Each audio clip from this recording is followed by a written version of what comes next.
Hello and welcome to another episode of Talkin' Ball with Pat Leonard. I am the New York Daily News NFL columnist and Giants beat writer. It's been a long, difficult week in the NFL with the Damar Hamlin incident in Cincinnati. So thankful as I sit here and record this podcast on a Friday to know that Hamlin is now awake and speaking with his Buffalo Bills teammates, has spoken with friends and family, is neurologically intact according to doctors, and still has a long way to go in his recovery. But given what we saw on the field, how traumatic that was, how frightening that was, just can't imagine being somebody close to him, and spoke to a lot of people who are close to him in the Giants locker room, and observed all of these interviews with Bengals players, Bills players, staff members.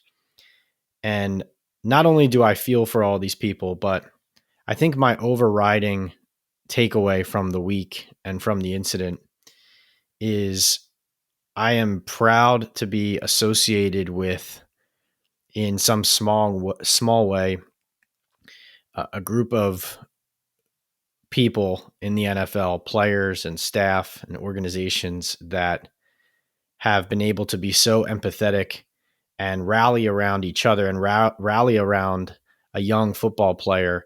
And there's all these different offshoot issues that have been discussed and had to be discussed in certain ways regarding the scheduling of games and how to determine playoff seeding and everything like that.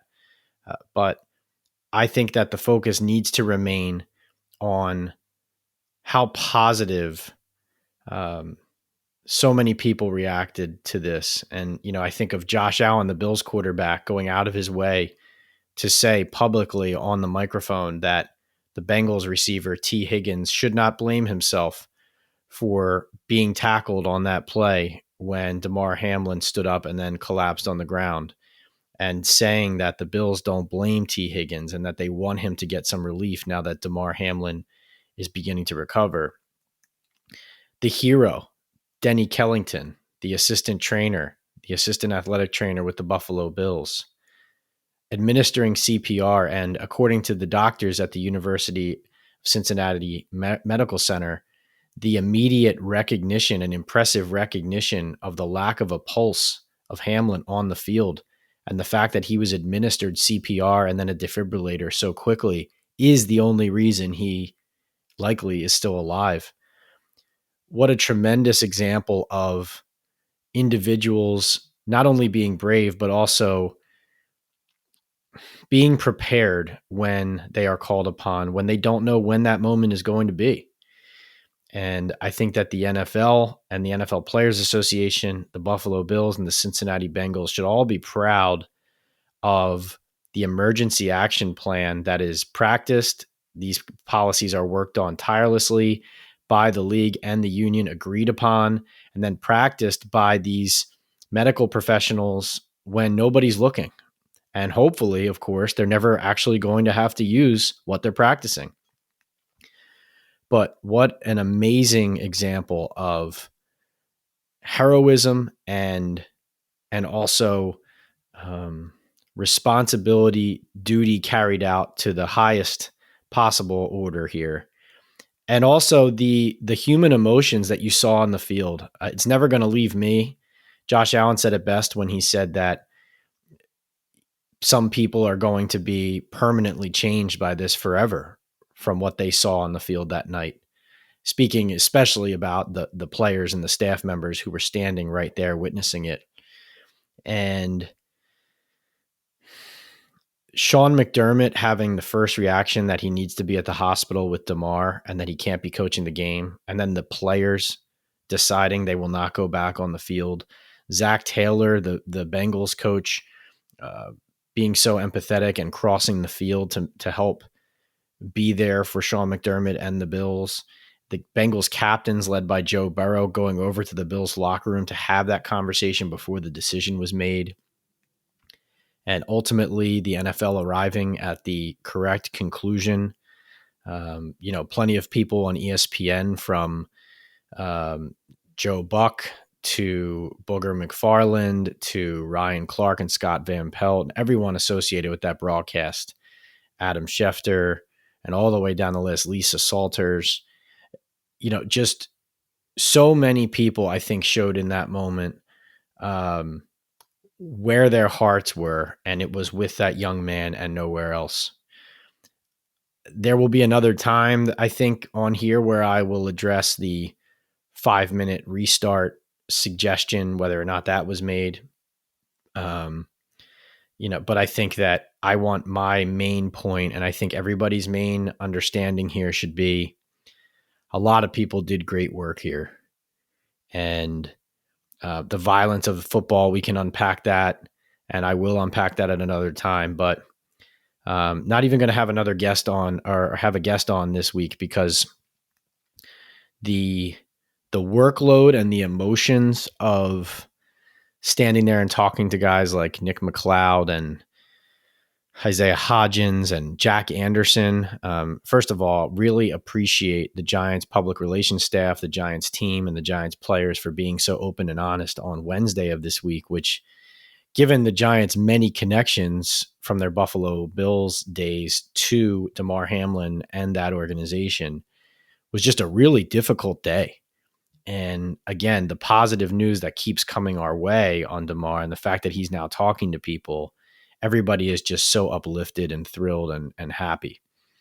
But in those moments, you really saw raw emotion and the human side that we should just never lose sight of here in the game of football.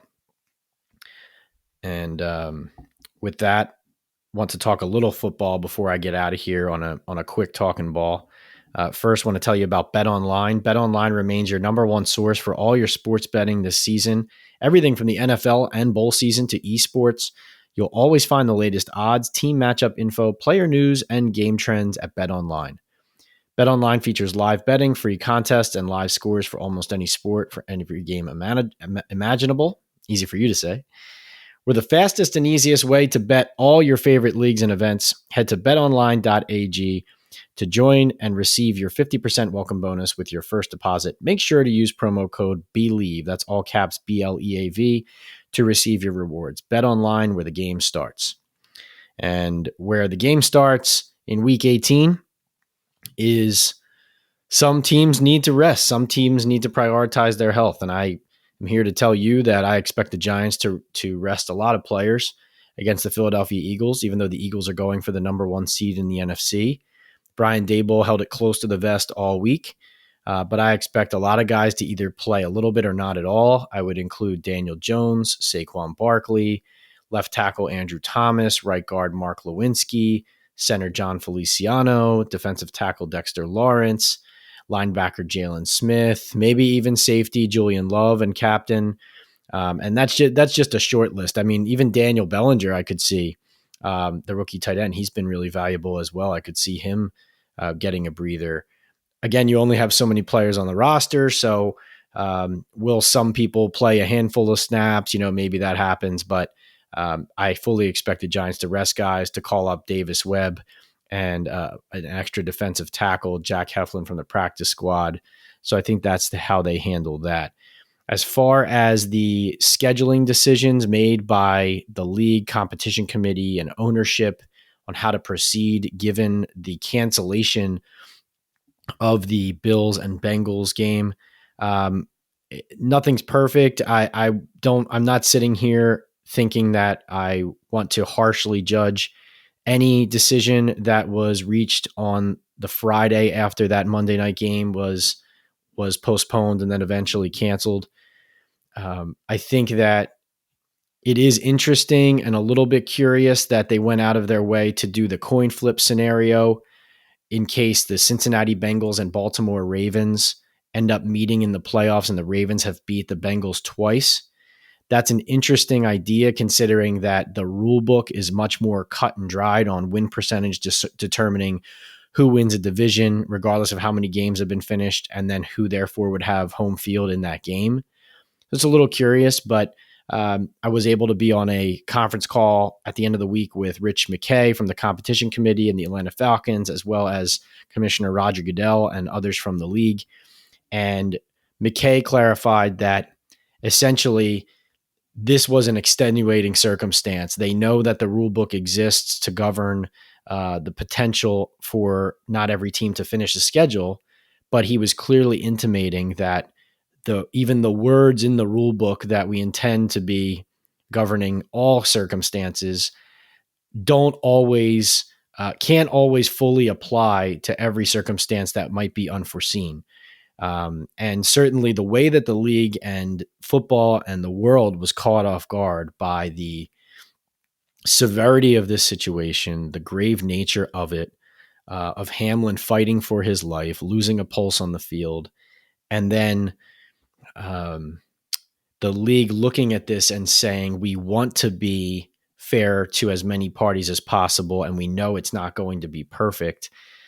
I think that finding a potential neutral site resolution to an AFC championship game rather than screwing around with the decision of who gets home field and not with the number one seed in the AFC, I understand why they went that way. And frankly, as somebody who is not only paid to have opinions and informed opinions on the NFL, but also who works very hard to gain as much knowledge on all these topics as possible. And I typically will take a side on an issue when I am informed, and I'm not afraid to take a strong stance on either side if I firmly believe that it's true or that an argument supports it.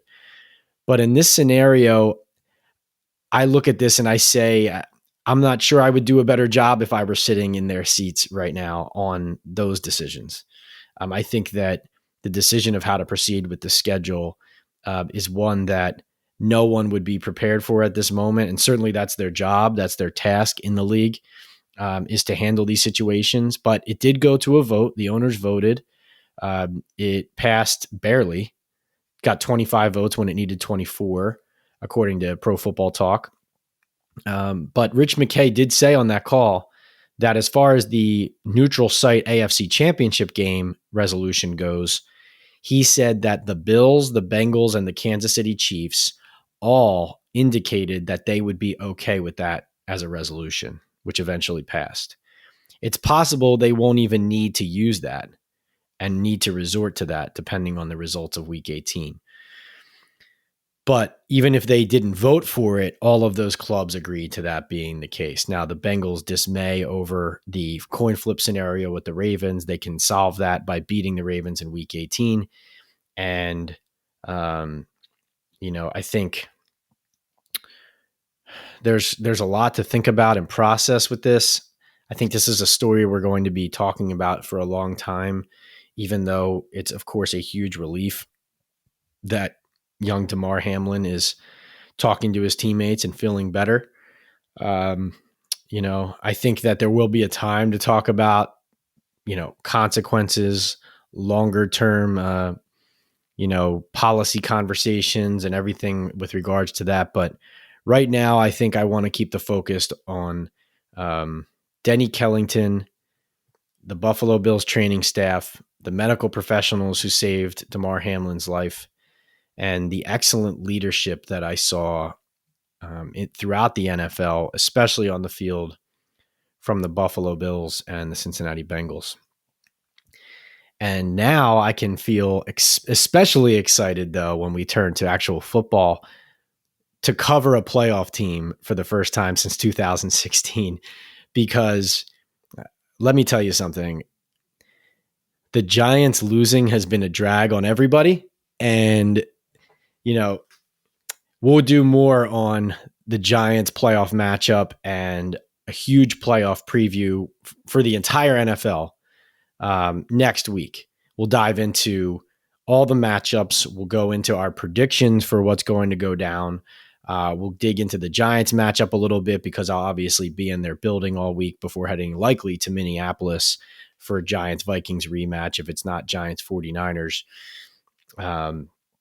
But I'll just say that it's a great feeling to be covering a team that is overachieving, that is playing meaningful football into January.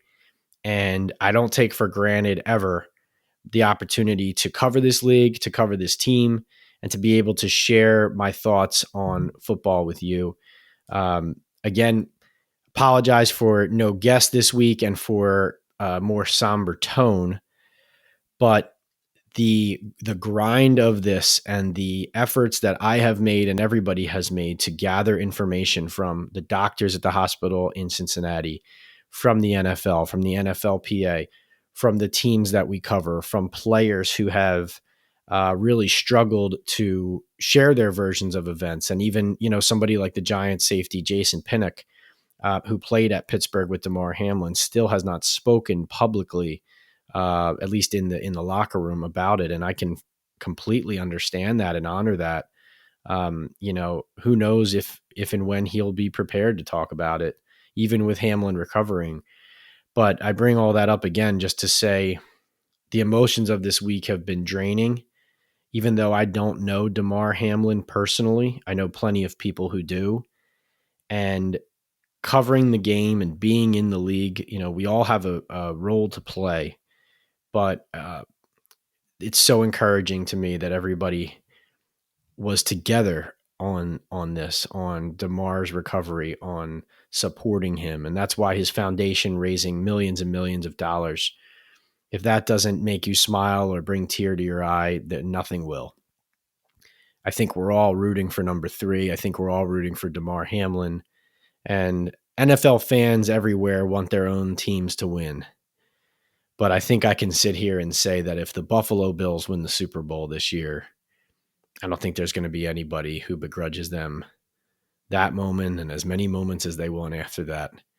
Still a long way to go. Can't wait for this playoff ride. I'm excited for Damar Hamlin, especially to hopefully continue to recover and hopefully live a full and happy life. Again, kudos to the professionals who saved his life, to the teams on the field, and to Damar for fighting so hard, and for the NFL and these protocols enacting that helped save a young man's life and get us to this point. That'll be it for Talking Ball this week. For my Pats picks, please go to my Instagram account at PL on NFL. We're trying to get back to 500 for the year. Picks are brought to you by Bet Online. And I guess I'll throw you 3 quick ones right now. I actually already posted these picks. I like the Giants to cover the 14-point spread, even though they're going to rest a lot of guys. Tyrod Taylor's a real NFL quarterback. My best bet is the Minnesota Vikings. It was only 4 over the Bears. I think it's moved to 6.5. Still love it against Nathan Peterman and the Bears. And the third one I'll give you, let's see. Well, I'll give you the Bills covering against the Patriots. I mean, I think that team is going to be raring to go, and Josh Allen said they'll be ready. Sean McDermott says they'll be ready, and I'll believe him. And I'll leave you with this. The Green Bay Packers, my Super Bowl prediction, they might get in the playoffs. That Packers-Raiders prediction looked bad, right? Hey, the Raiders prediction still looks bad. It'll always look bad. But Green Bay, they're a win away from getting into the playoffs. And then my Super Bowl team is in. And if Aaron Rodgers is in, you never know. That'll do it. Thanks for joining me. See you next time.